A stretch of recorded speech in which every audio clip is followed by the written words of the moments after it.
আজ নিয়ে চলে এসেছি বাঙালিয়ানা জবার রান্নাঘরে চিংড়ি মাছের দুর্দান্ত একটি রেসিপি।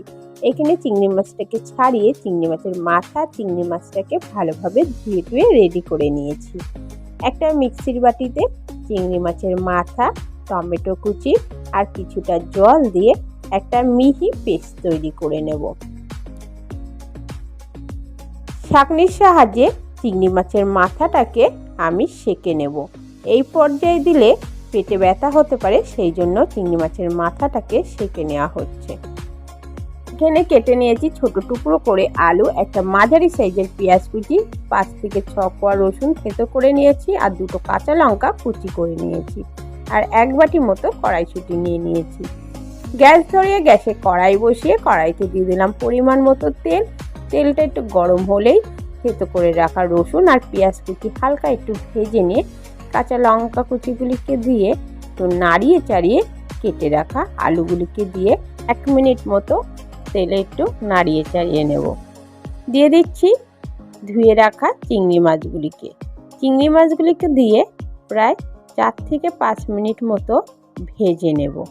বেশ কালারটা একটু চেঞ্জ হয়ে আসলে চিংড়ি মাছের দিয়ে দিচ্ছি স্বাদ মতো নুন, পরিমাণ মতো হলুদ গুঁড়ো। নুন আর হলুদ গুঁড়ো দিয়ে আরও 2 মিনিট ভেজে নেব। 2 মিনিট পর দিয়ে দিচ্ছি কড়াইশুঁটি। কড়াইশুঁটি দিয়ে আরও 2 থেকে 3 মিনিট ভেজে নিয়ে দিয়ে দেব চিংড়ি মাছের মাথার পেস্টটাকে। এই পর্যায়ে দিয়ে দেব ঝাল লঙ্কার গুঁড়ো, যে যেমন ঝাল পছন্দ করো খেতে সেই পর্যায়ে ঝালটা দেবে। আর দিয়ে দিচ্ছি সামান্য একটু চিনি দিয়ে খুব ভালোভাবে কষিয়ে নেব যতক্ষণ না পুরো মাখা মাখা বা শুকনো হয়ে আসে। বেশ শুকনো হয়ে এসেছে কষাতে কষাতে। এবার পর্যায়ে দিয়ে দিচ্ছি সামান্য একটু জল দিয়ে উপর থেকে কিছুটা ফ্রেশ ধনে পাতা দিয়ে ভালোভাবে মিশিয়ে নিয়ে ঢাকা দিয়ে দেব 6 থেকে 7 মিনিটের জন্য। 6 থেকে 7 মিনিট পর ঝোলটা খুব সুন্দরভাবে কিন্তু শুকিয়ে এসেছে। এই পর্যায়ে গ্যাসের আঁচটাকে বন্ধ করে দেব।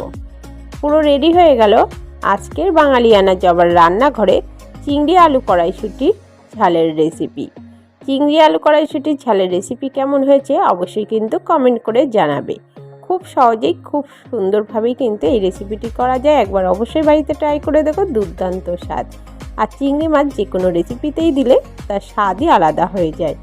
এতক্ষণ আমার সাথে যেসব বন্ধুরা ছিল তাদেরকে অসংখ্য ধন্যবাদ। আর যেসব বন্ধুরা এখনো চ্যানেলটিকে সাবস্ক্রাইব করেনি তারা চ্যানেলটিকে সাবস্ক্রাইব করে পাশে থাকা বেল আইকনটি প্রেস করে